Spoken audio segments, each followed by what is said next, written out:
오늘 찬양을 계속 그냥 예배 시간 내내 듣고 싶다는 생각을 이렇게 하게 된 이유가 찬양 듣는데 예수님 생각이 너무 많이 나는 거예요. 계속 내내 예수님 생각이 머릿속에서 계속 맴돌더라고요. 그래서 이 찬양 가운데 은혜가 있구나 이런 생각을 해드렸습니다. 더 없어요? 진짜 끝난 거야? 예.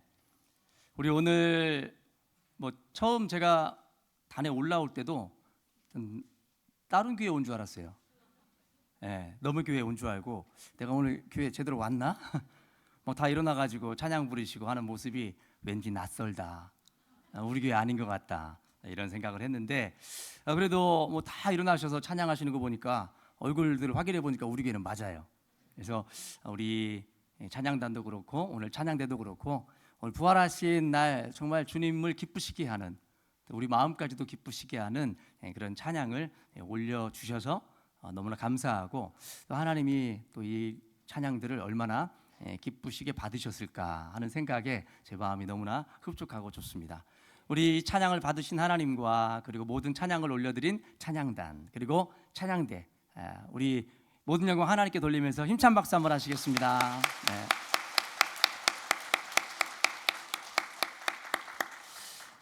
제가 그런 생각을 많이 합니다. 우리 100편의 설교보다도 때로는 한 곡의 찬양이 더 나을 때가 있다 이런 생각을 해봐요. 여러분들 그렇게 저한테는 말씀하지 마세요. 저에게 상처가 될 수 있습니다. 그래서 참 찬양 한 곡 속에 복음이 담겨 있고 하나님을 기쁘시게 하는 그런 내용이 담겨 있고 그런 마음이 담겨 있고 하나님 정말 기쁘시게 받으실 것 같습니다. 이 마지막 세대를 향해서 주님께서 또 이 선지자들이 한 이야기가 있습니다. 피리를 불어도 곡하지 않고 춤추지도 않고 피리를 불어도 춤추지 않고 또 곡하는 일들을 해도 울지 않고 같이 함께 울어주지 못하는 이 세대가 바로 이 마지막 세대라는 것입니다. 얼마나 슬프고 안타까운 시대입니까?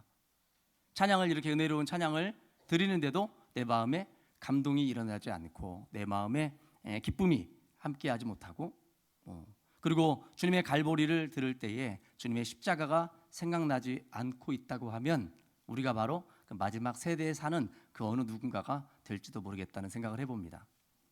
이런 찬양과 이런 말씀과 예배를 통해서 여러분 마음 가운데 주님이 생각이 나고 주님께서 나를 위해서 베푸셨던 그 은혜와 또 아들까지 내어주신 하나님의 사랑 때문에 여러분이 마음에 감동이 일어나고 심장이 두근거리고 뛰고 있다면 여러분은 마지막 세대를 거슬러가는 세상을 이기는 담대한 믿음을 가진 분들이실 것입니다. 여러분의 심장이 그렇게 뛰고 계신가요? 제가 지금 설레이고 있어요. 그 마음 가운데 찬양 속에 예배 속에 제가 막 푹 잠겨 있는 것 같은 그런 생각을 해봅니다. 하나님의 은혜라고 하는 거 하나님의 사랑은 바로 그것입니다. 우리가 푹 잠겨도 모자람이 없는 우리가 그곳에 푹 안겨도 부족함이 없는 그것이 바로 하나님의 사랑이고 주님의 은혜인 것입니다. 오늘 예수님 부활하셨습니다. 누구 때문에 죽으시고 나 때문에 죽으시고 또 우리 부활을 위해서 주님은 먼저 부활의 첫 열매가 되어 주셨습니다. 예수님께서 적어도 부활하신 이후에 제자들을 만나시고 또 자기를 따르던 사람들을 만나신 그 내용들이 복음서 안에만 해도 31번의 기록이 되어 있습니다. 말씀을 하시면서 만난 기록만 그래요. 맨 처음에 마리아를 만나주시면서 마리아야 하고 이름을 불러주신 그것을 시작으로 또 주님이 승천하시기 이전에 사도행전 기록 이전에 주님께서 제자들을 향해서 말씀하신 거 이제 나의 증인이 되어달라 가르쳐 지키게 해달라 너희들에게 능력을 하나님께서 주실 것이다 그렇게 말씀하시면서 이 성을 떠나지 말고 여기 기다리면서 성령 받기를 기다려라 주님이 그런 말씀들을 하시면서 적어도 31번을 만나 주셨다는 것입니다. 여러분 왜 예수님께서 그 사람들을 그렇게 만나 주셨을까요? 40일 동안 이 땅에 계시면서 그렇게 많은 사람들을 만나시고 그들과 교제하셨던 그런 이유가 어디 있었겠습니까? 그 이유는 오늘 말씀의 결론이기도 합니다. 그것은 뭐냐면 바로 증인들을 세우시려고 그러하신 것입니다. 무슨 증인? 부활의 증인. 부활의 증인을 세우시고 싶어서 예수님께서 이 땅에 계시지 않기 때문에 이제 예수님께서 하나님 보좌 우편으로 가시기 때문에 그 일들을 하나님이 베풀어 주신 사랑과 그 십자가와 그 부활의 놀라운 사건을 증거할 사람들을 찾으셨던 겁니다. 그리고 그 사람들을 부르셨던 거죠. 오늘 예수님께서 마리아야 하듯이 오늘 여러분들을 부르고 계십니다. 너 어디 있느냐 마리아야 부르시면서 제가 여기 있습니다. 그래 네가 나의 증인이 되어달라. 무슨 증인 되어드릴까요? 십자가의 죽으심과 부활을 증거하는 그런 증인이 되어주라. 주님은 말씀하고 계신 것이죠. 그런데 제자들이 주님께서 그러한 것들을 맡기시기 전에 거기 거쳐갈 담이 있었습니다. 담이 무엇이냐? 두려움이었습니다. 두려움. 예수님을 다시 또 만나는 것에 대한 두려움도 있었고, 또 그리고 예수님을 만나는 사람들, 만났던 사람들이 모임을 유대인들이 지금 찾고 있기 때문에 그들을 잡아 넣으려는 그런 마음으로 찾고 있기 때문에 그들이 두려워서 감히 함께하지 못하고 그 두려움 가운데 떨고 있었던 것입니다. 여러분, 두려우면 아무것도 못합니다. 운동을 할 때도 그렇고 또 어떤 일들을 할 때도 그렇고 내가 너무 떨고 이 두려움 가운데 있으면 다 그르치는 것입니다. 시험을 치르려고 하는데 막 심장이 쿵쿵쿵쿵 해가지고 하면 시험을 제대로 치를 수 있겠어요? 없습니다. 평안한 마음이 있어야 시험을 치르고 또 평안한 마음이 있어야 또 운동도 좋은 결과를 낼 수 있는 것이죠. 그들이 두려움을 갖고 있었기 때문에 두려움은 모든 행할 능력을 가로막는 그런 본질이 바로 두려움입니다. 사람들 때문에 눈치 보느라고 그 사람 때문에 뭔가 주님을 위해서 하고 싶어도 눈치 보고 두려운 마음이 들기 때문에 못하는 상황들이 있다는 것입니다. 결국은 그것이 그들을 증인이 못되게 만든다는 것입니다. 그래서 주님께서 그들을 부르시고 두려움 가운데 떨고 있는 그 사람들을 찾아오셔가지고 그 제자들을 찾아오셔가지고 무슨 말씀하셨습니까? 이렇게 말씀하셨습니다. 안녕. 왜 웃어요? 우리가 뭐 성경에 거창하게 너희에게 평강이 있을지어다 이렇게 하니까 막 주님이 거룩하게 막 이렇게 하신 것 같은데 그러지 않아요. 그 당시에는 너희에게 평강이 있을지어다 샬롬이라고 하는 게 오늘 우리가 만났을 때 서로 인사하는, 어떻게 인사하죠? 안녕하세요. 그 샬롬입니다. 여러분 옆에 분한테 샬롬으로 인사하는데 안녕하세요 하고 인사 한번 해주시기 바랍니다. 안녕하세요. 우리 주님이 제자들 만나서 그렇게 인사해 준 거예요. 두려움 가운데 막 떨고 있는데 주님이 웃으시면서 나타나셔가지고 얘들아 안녕 하신 겁니다. 그들의 두려움이 어떻게 됐을까요? 일순간 무너지는 거죠.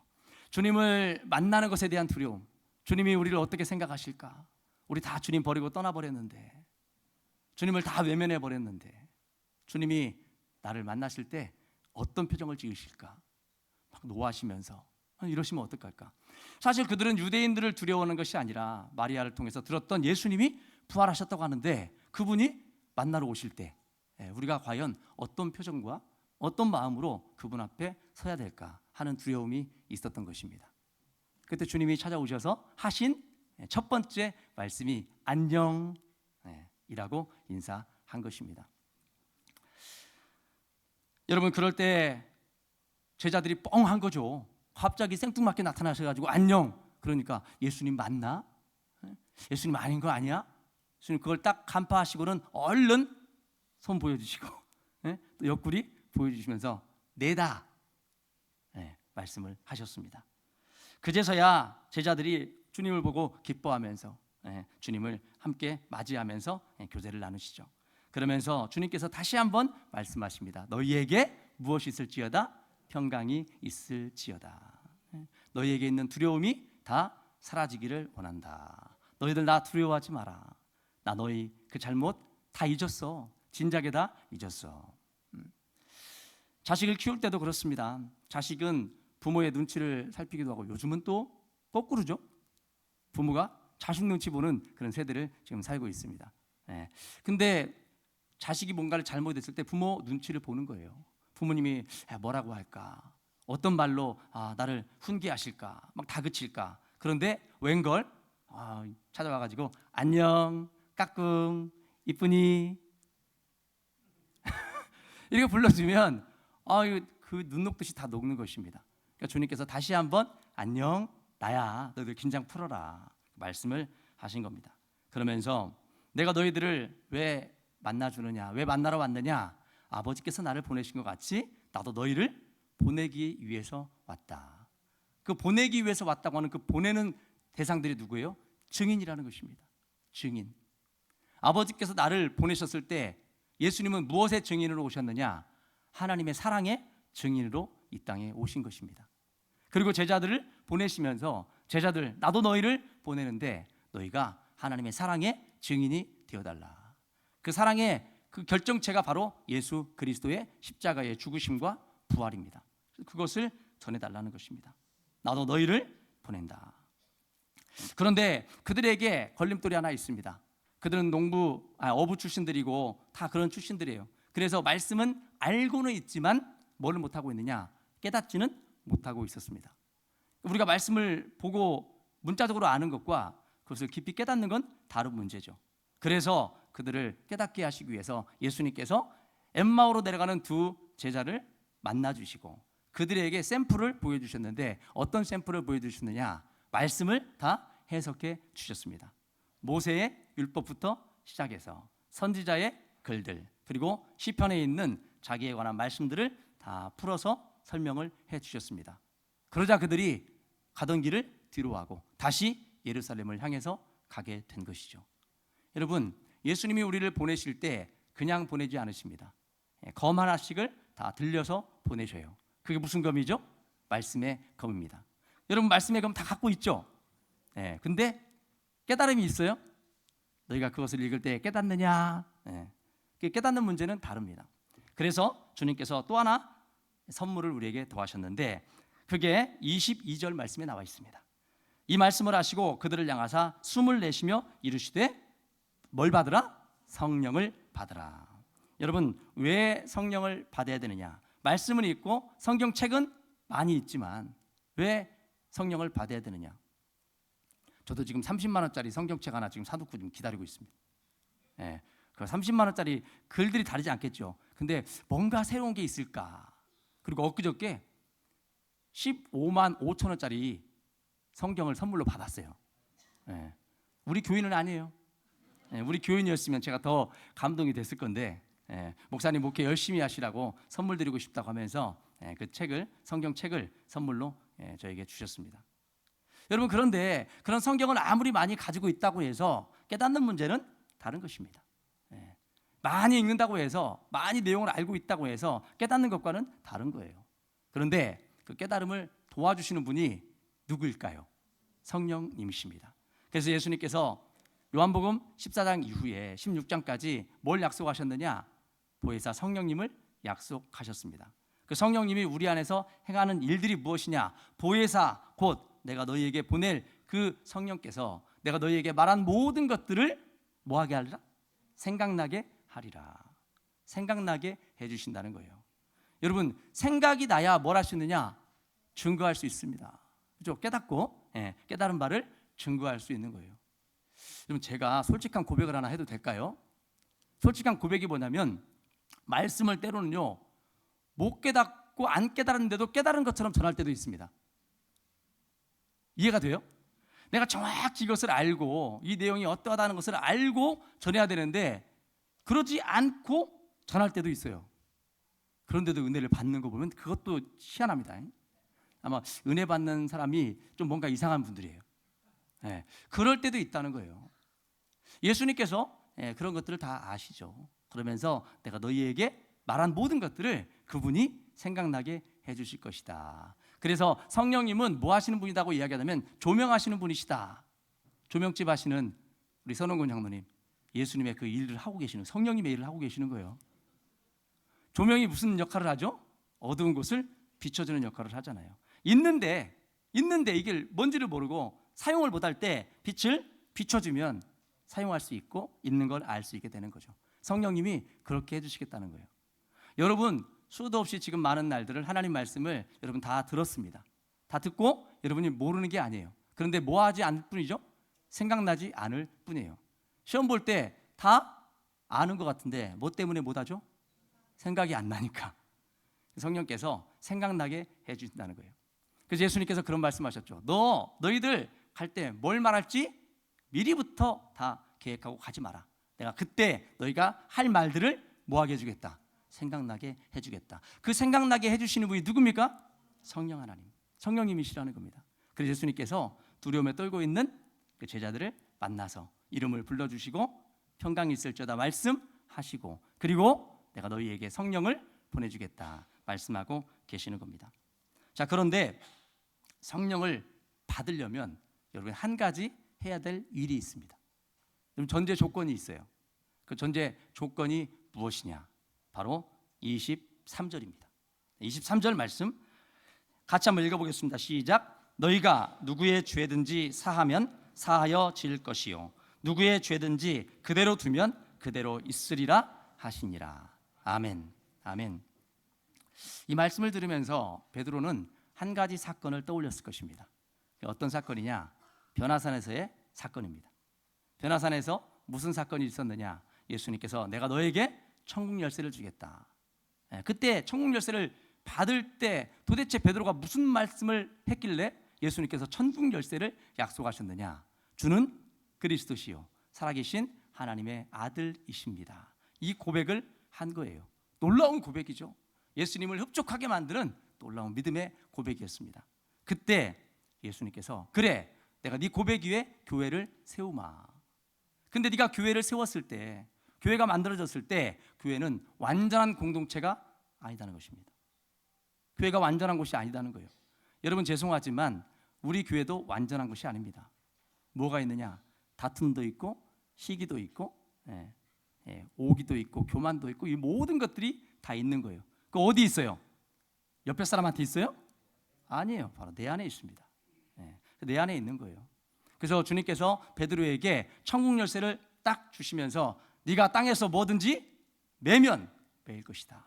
네가 땅에서 뭐든지 풀면 하늘에서도 풀릴 것이다. 가장 잘 매이는 게 뭐냐? 사람의 마음입니다. 사람의 마음이 가장 잘 매여요. 여러분 이렇게 여러분 뭔가 매듭을 아실 겁니다. 매듭을 알 때 처음에 이렇게 매듭 모양 만들어 가지고 딱 이렇게 조일 때 어떻게 하면은 쉽게 풀어지느냐? 안 조여놓고 풀면 쉽게 풀어지죠. 근데 이걸 꽉 당겨가지고 조여놓은 거 풀려고 해보세요. 풀어집니까? 안 풀어지죠. 여러분 그래서 다툼이 있고 시기도 있고 원망과 불평 있는 곳이 교회 공동체인데 여러분들이 그것을 하나님은 꼭 미리 처음부터 보게 하십니다. 누구의 눈을 통해서. 그러면 그걸 여러분이 꽉 메어지기 전에 뭐 해줄 수 있는 사람이 돼야 돼요? 풀어줄 수 있는 사람이 돼야 되는 것입니다. 그냥 거기다가 소금 뿌리면서 고춧가루 확 뿌리면서 네 그럴 줄 알았어, 그 사람 네 그럴 줄 알았어 이러면 그 끈이 어떻게 되죠? 더 단단하게 메어지는 것입니다. 그럴 때 여러분이 어떻게 하면 그게 풀어져요? 사람은 누구나 다 그럴 수 있어. 마음 아프지 힘들지 그러나 그 사람 용서해. 그 사람이 당신보다 더 마음이 아플 수 있어. 더 괴로워할 수 있어. 이런 말들로 죄어지기 전에 풀어줘야 한다는 것입니다. 그게 뭐예요? 회개라는 거예요. 회개. 교회는 그래서 완전한 공동체이지 않지만 또 완전한 공동체일 수 있는 이유가 바로 회개가 있기 때문에 그런 것입니다. 잘못했다는 말 한마디면 모든 게 풀어지죠.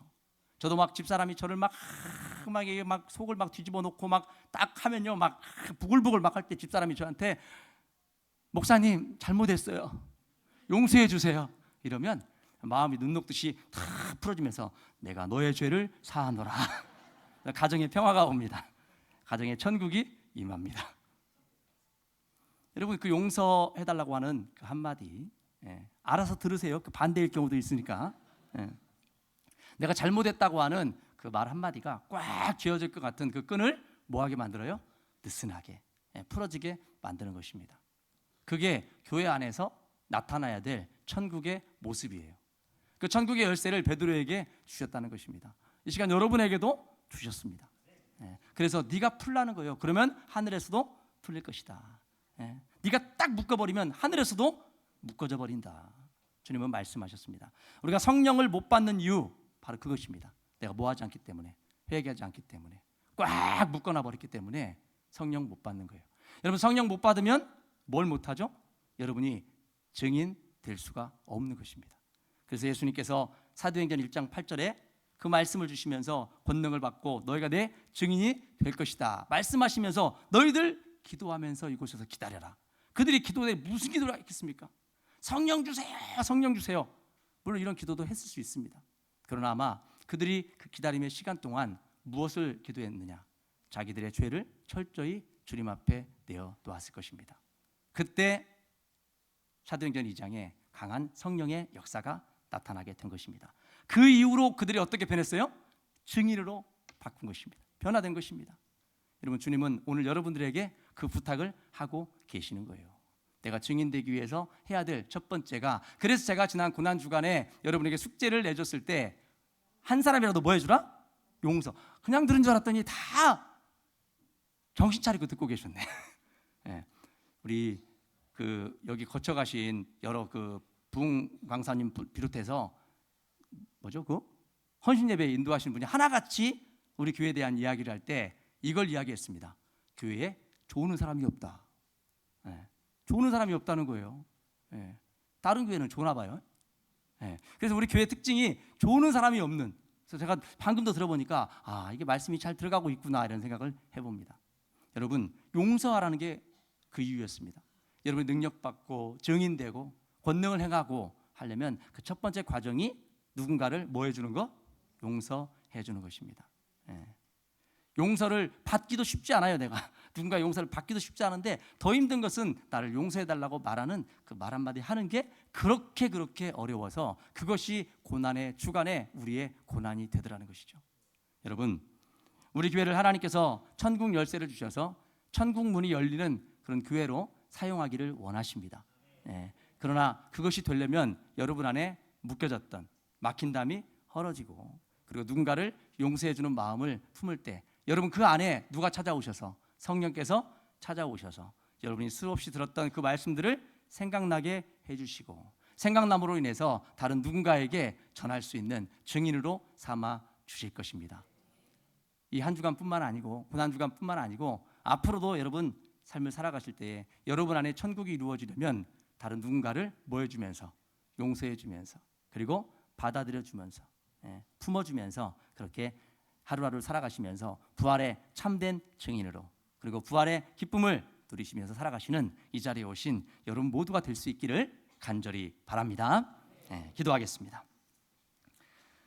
참 좋으신 아버지 하나님, 오늘 예수님 부활의 증인을 우리를 삼으시려고 오늘 이곳에 오셔서 우리에게 좋은 찬양 들려주시고 또 말씀으로 우리를 용서하라고 말씀해 주시니 감사를 드립니다. 아버지 하나님, 내가 무언가를 꽉 묶고 있다면, 내가 누군가에게 담을 지고 살고 있다고 하면 아버지 그 담을 무너지게 하시고, 아버지 그 꽉 매였던 그 줄이 풀려지는 역사가 있게 하여 주시옵소서. 아버지, 그 일이 있으려면 내가 누군가를 용서해야 되고 내가 누군가에게 또한 용서를 받아야 되는 줄로 믿습니다. 아버지, 하나님께서 이미 우리의 모든 죄를 다 용서해 주셨다고 하는 그 사실, 그 기쁨을 가지고 우리도 다른 누군가를 용서하고 그리고 성령 받아서 예수 그리스도의 부활의 증인으로 삶을 온전히 살아내는 이 자리에 있는 우리 모두가 되게 하여 주시옵소서. 부활의 기쁨이 되시고 또 우리의 모든 문제를, 우리의 모든 속박에서 다 해방시켜 주시고 해결하여 주신 예수 그리스도의 이름으로 기도하옵나이다. 아멘.